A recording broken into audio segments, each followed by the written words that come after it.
The Vermilion News, Thursday, February 7th, 1918.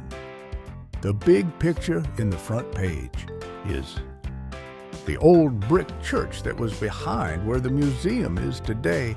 It was built in 1844, and it lasted until 1886, when the replacement church was made. That's the headline. Welcome awaits you in Old Hometown. Perhaps the news was mistaken last week in the assumption that among its many readers were some who remember the old log church, which stood for 16 years the center of the interest to Congregationalists throughout this section. But we are certain that many will recognize the old brick church which gave place to the present edifice some 30 years ago.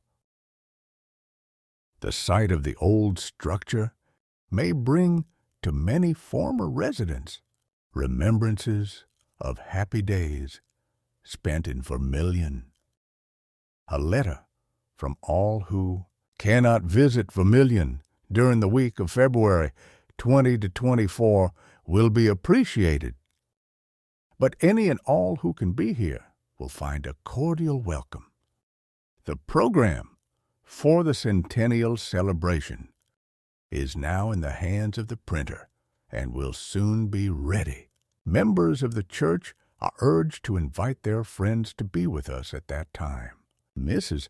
May L. Walper, chairman of the entertainment committee, should be advised at once of any cases where entertainment has not already been provided for out-of-town guests.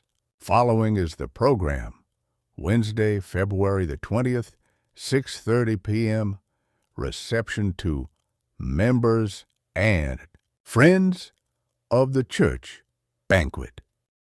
Served by the Ladies and Society, Professor W.H. Mitchell, Toastmaster. Responses by resident and former pastors and others. Thursday, February 21st, 7:30 p.m. Old Folks Concert under the direction of Mrs. Elizabeth Kane. Friday, February 22nd, 6:30 p.m. Martha Washington. Tea, served by a C.E. Society.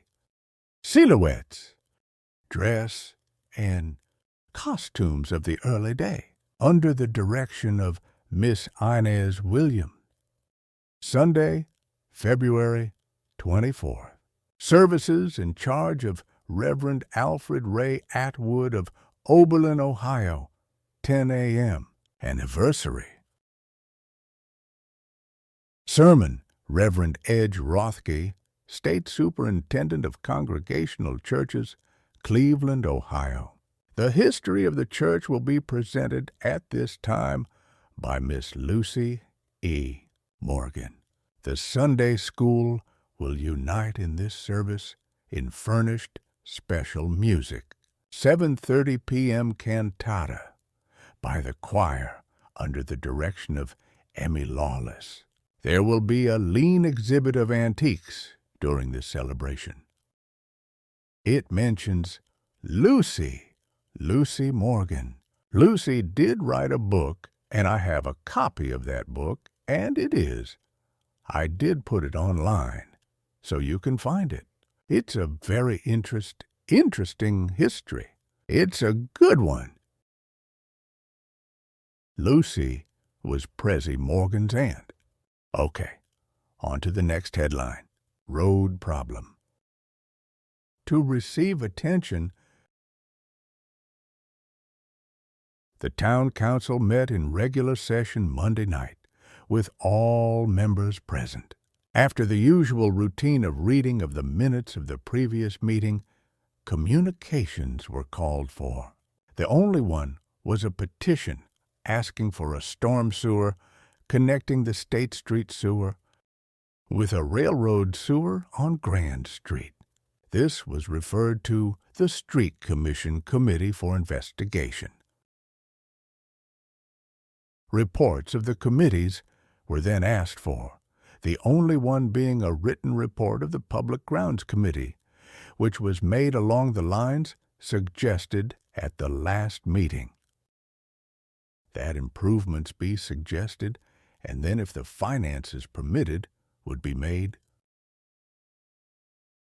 This report suggested the completion of the street and east of the Comfort Station down the hill, so as to give an outlet from the lots along the river and a terracing of the bank so it could be mowed and kept in first-class condition. On note, I'm thinking that when they're talking about the completion of the street east of the Comfort Station, they're talking about Exchange Street across, Liberty Avenue and down the hill, where Kishma eventually was located. I don't think that ever got done. I might be mistaken when I'm reading here. This would do away with the unsettling driveway at the north end of the park, which could be filled in and seeded. It would also make a better and easier way out. It was also stated that the bandstand was in need of repairs. The report was accepted. I guess there was probably a road down in there. When I think about it, when I was a little younger, looking down the hill toward Kishman there, it looked like there was some sort of, it is called Exchange Park for a reason. It was part of Exchange Street. It was reported that a portion of the public dock at the foot of Huron Street was in rather bad condition, and unless repairs were made, such as replacing a plank and some of the sheathing and filling in of the back with a few hard heads, was done before the breakup, serious damage would result. The matter was referred to the street committee with power to make necessary repairs. That's pretty much self-explanatory. The street commissioner received $52 per month. For several years past was thought as more than right that it be increased. In order to do this legally, Mr. Schmall resigned in a resolution placing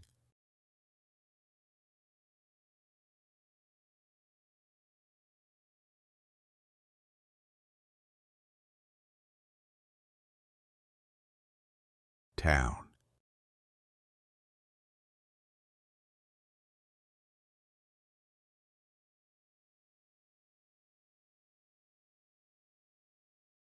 Street committee for this month. The appointment will be made on March 4th. It seems odd to me, but M.S. Stevenson was appointed fire chief to succeed himself as health officer. I don't know what the hell that's supposed to mean. A board of health for the town was talked over and suggestions made, but it will be taken up later.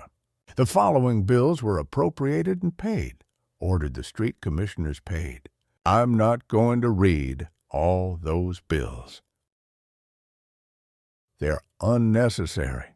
There's nothing there that's earth-shattering. And it ends by saying, it was stated that the engineer from Toledo had been in town making inquiries concerning the paving of Liberty Street. He made the offer of appearing before the council at a special meeting to talk over the proposition, while the council does not as yet know what can be done in the matter. It was thought a good thing to hear what an expert has to say on the subject, so the mayor was asked to write the engineer to fix a date and set or call a meeting with the council. Seriously injured in fall. Frank H.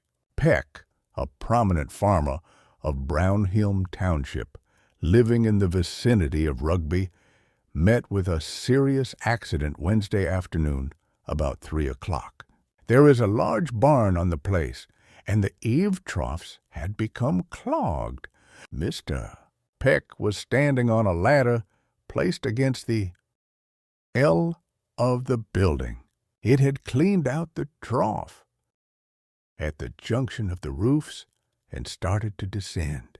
The cleaning out of the snow and ice started the heavy bank, which had lodged in the slate roof harbors above, and it moved downward, striking the ladder with such a force that it threw Mr.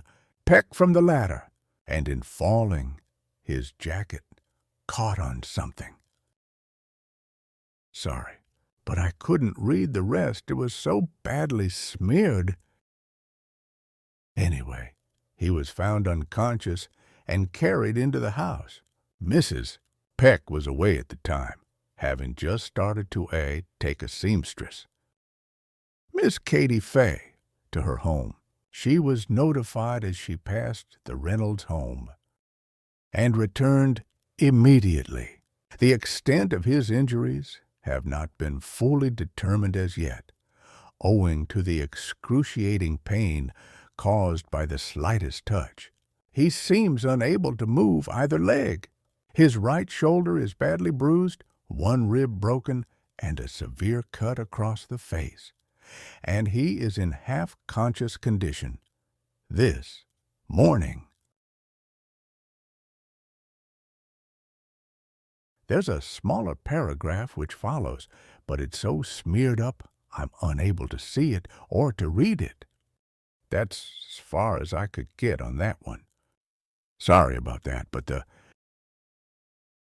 newspaper is just smeared like crazy. A business change. A partnership was formed last week between two well-known Vermilion men, Star Gardner and George M. Nagley, and this week they purchased the meat business of Ed Bongard on Liberty Street known as the New Market, and will move it to the room on Division Street, recently vacated by Norman Ness Clothier. They expect to be ready for business Monday morning with one of the best-equipped markets. In this section, sanitary cases will be installed. Note, that's where Negley's stayed, and even when I was a kid, it was still there. It's nice to know it, 1918 when they moved there. Both men are well known here. Mr. Gardner conducted a market here several years and has recently been employed in Lorraine. Mr. Nagley is employed in the office work at Elyria at present, and it will probably be a few weeks until he becomes an active partner, thus giving his employers in that city an opportunity to fill a vacancy. They will no doubt be very successful. They expect to run on a strictly cash basis. Mr. Bongard will devote his time to his farm south of town. He has enjoyed a wide patronage during his 18 months in the market, but found the vocation of a farmer a trifle less stressful. Why, bow goes under knife. Charles Wolfe, well-known farmer of the township, entered St. Joseph's Hospital at Lorraine Sunday, and Tuesday morning underwent an operation for appendicitis. He has been ailing for several months. At last report he was as comfortable as can be expected. Mrs. Wolfe is spending several days with her son and wife in that city to be near him. Slips and falls. Miss Lottie Straley is confined to her room at the home of her sister, Mrs. B.J. Miller. On South Street, the result of an accident early Friday evening. Again, it's getting hard to read. As she was returning home, she slipped and fell on the icy walk near her home, breaking one of the bones of the right leg above the ankle, unconscious. Mrs. Margaret Minto has lain unconscious since Sunday evening, when she suffered a stroke of paralysis at the home of her daughter, John Gegenheimer, on South Street, Amherst. In parenthesis, it says, too late for last issue, the wage scale to be paid, Amherst. Cutstone employees next season is 70 cents per hour. An agreement was made this week to go in effect May 1st.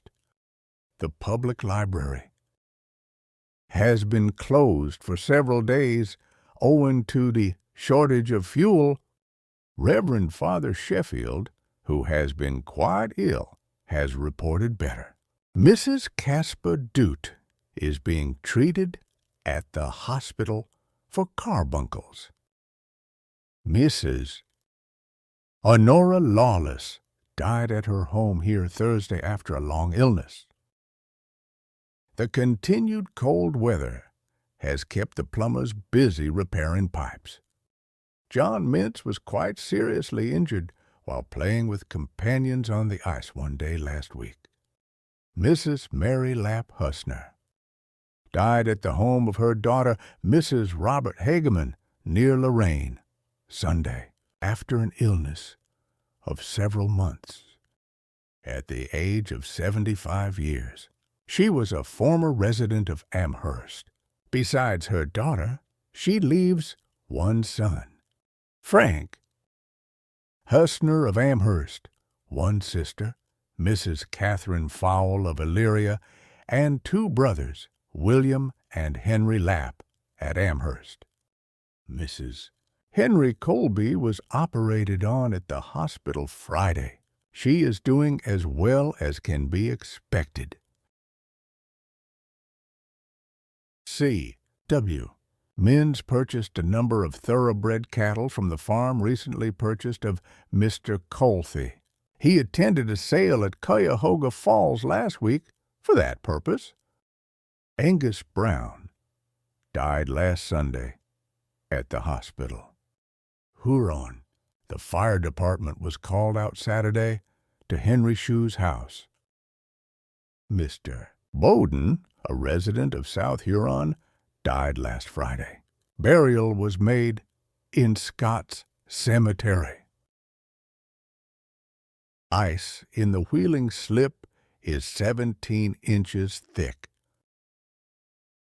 Mrs. Pearl is reported ill at her home corner, South and Center Street. Several carloads of coal have been received here recently, thus relieving the situation greatly. Did you know that Huron has the champion hermit of Ohio? Word has been received here of the illness of Floyd Jackaway at Montgomery, Alabama. Our new mayor has started a reform here. May he succeed in his undertaking. Mr. Andrew Dale died at his home in Oklahoma Sunday. Funeral to be held Wednesday and burial made in Scott Cemetery. It registered 19 degrees below zero here Tuesday morning, the coldest of the season. Ceylan. Mrs. George W. Otto has been quite ill the past 2 weeks. It has been rumored that Otto Holgreff, our RFD man, will resign March 1st. That number 2 route is to be discontinued for a while, but later reports show another man has been found to fill the vacancy. A number of axle men were kept busy Monday morning shoveling the roads to make them passable. Rugby. Walter Miller is on the sick list. Henry Linebaugh extends thanks to all those who so kindly remembered him with postcards on his 86th birthday. Grandpa Linebaugh celebrated his 86th birthday on February 2nd. In his usual quiet way, Mr.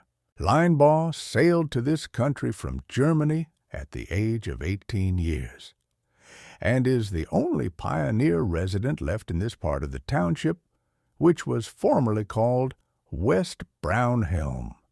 He lived in Wood County for 10 years, then moved to Brownhelm Township, where he lived for 58 years. He has spent 43 of those years on the farm where he now lives with his son, Siebert. He is enjoying the best of health. The community joins in, wishing him many more happy birthdays. Amherst. This is the up-to-date Amherst. Adams of South Amherst, Assistant Superintendent of the Auto Quarries Company, has enlisted in the Engineers Regiment and left for the camp Friday. He expects to be in France shortly. Irvin Town, son of Mr. and Mrs. Elmer Town, underwent an operation for appendicitis at the hospital here on Friday. Schumach has recently received a commission as Major Sergeant in the Uncle Sam's Army and will have charge of an auto truck stationed at Camp Astoria on Long Island. He will leave Saturday to begin his new duties. He enlisted last week. Friends here received word this week of the death of the little daughter of Mr. and Mrs. Elmer Fulmer, former Amherst residents, which occurred Sunday at their home in La Porte. Helen Klein of New Philadelphia, who is making her home with her sister, Mrs. H.L. Plato, and attending high school here, was taken seriously ill Sunday with appendicitis and underwent an operation at the hospital. She is recovering as fast as can be expected. Martha Rosenkrantz had her tonsils and adenoids removed Monday at the hospital. Many water pipes were frozen here Tuesday morning when the thermometer went down to 18 below. Margaret. Bartlemy of Brownhelm had her tonsils and adenoids removed at Amherst Hospital on Monday. Board reorganized. The Vermilion Cemetery Board of Trustees held its final meeting Thursday evening. The new board, which consists of all the members of the old board, Henry Schmoll, William C. Engelbray, and George W. Shattuck, was organized. Henry Schmoll was chosen president. P.F. Penny was re-elected clerk, a salary increase of $25 per year, making it $100 instead of $75.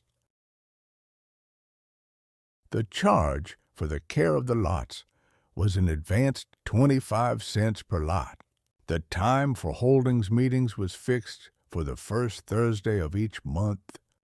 That is an interesting piece of history. Holding meetings today, the licensed tugmen are holding a meeting today in Cleveland, and it is expected that the demands of the masters and engineers of fish tugs will be presented, and that the scale asked will be considerably in excess of that of last season. Note, I really have to find out more about this Smilage books. Many Vermilionites have purchased mileage books to send off to their relative and friends in camp. They can be procured at Hart's Drug Store, price $1 and $5 per book. If you haven't a friend or relative in camp, buy one for the Red Cross to send to some worthy soldier. Local items of interest. Star Gardener made a business trip to Cleveland Tuesday. Fred Berger, who for the past 18 months has been employed in the New Market, has accepted a position in the Buhler Market at Lorraine and began his duties there this week. Mrs.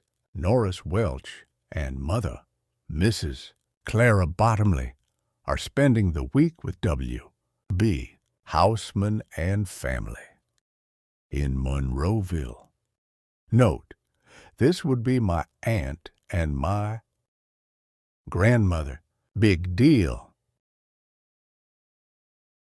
Carl Gebgenheimer is reported recovering from his recent illness in hopes to be able to get out a little in the near future. If the mild weather of the last 2 days continues for several days without rain, the ice will probably go out without the anticipated damage. Mr. and Mrs. N.W. Hart and Mr. and Mrs. Charles Clausen were in Findlay last week to attend the funeral of their brother-in-law, who died at Camp Custer, Battle Creek, Michigan, Thursday. The case was an especially sad one. He and his young wife had just got nicely settled on a well-stocked farm at Lake Michigan. When the draft came, Mrs. F. V. Pelton is reported quite ill at her home on South Street. Many Ohioans are on lookout for spies. Ohio residents are on lookout for German spies. This is indicated by the increasing number of samples of supposedly poisoned food submitted within the past few weeks to the laboratories of Ohio State Department of Health, often with suggestions that the suspected alterations may have been done by German sympathizers. So far, the laboratory chemists have found little to support the popular fears. One mouthful of bread which an Ohio resident had bitten from a slice was found to contain ground glass, but the rest of the loaf was free from glass. Ground glass was also found in a sample of ginger snaps. No explanation of the presence of the glass in these 2 cases is known. Ground glass found in a sample of hog meal was supposed to have been due to the use of garbage tankage on manufacturing the meal, a piece of the bottle with it. Many samples have been found entirely free of suspected poisons. A glass of water into which somebody had dropped a suspicious tablet before he gave it to a sick man contained no poison. Numerous samples of candy, flour, and other substances have also been proved harmless. In one recent examination for the State Liquor Licensing Board, a sample of ginger ale sold to a soldier was found to contain 15% alcohol. The seller is facing drug charges in federal court.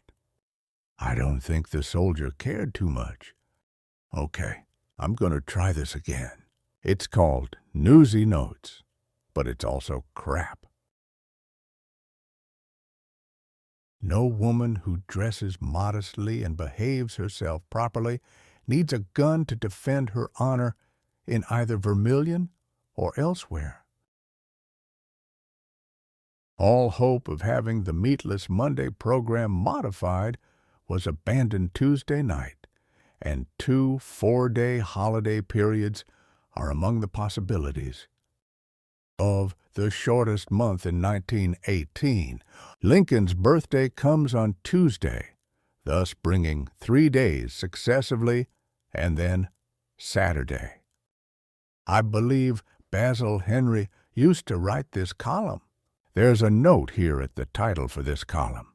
It says, "Help us make this column interesting." I think it's because Basil has gone to war, and they're using all this nothing stuff here, such as law presumes a man innocent until he is found guilty. The neighbors are different. Sometimes they even persist in keeping him guilty after the law has found him innocent. Women who wear knee-length skirts to conserve cloth supply, unusual, usually wear 50 cents worth of common flags on your faces. I don't know what that means. This is registration week for male aliens. All over the age of 14 are ordered to register. What puzzles us is why females are exempt. For surely a female enemy is just as dangerous as a male, and oft-times more so. It's gotta be the most useless column in the paper. It's filling. Just filling space. That's all. And that's all it is. Well, that's all for this week, friends. Stay tuned and stay close. Return next week for more of the news from 1918.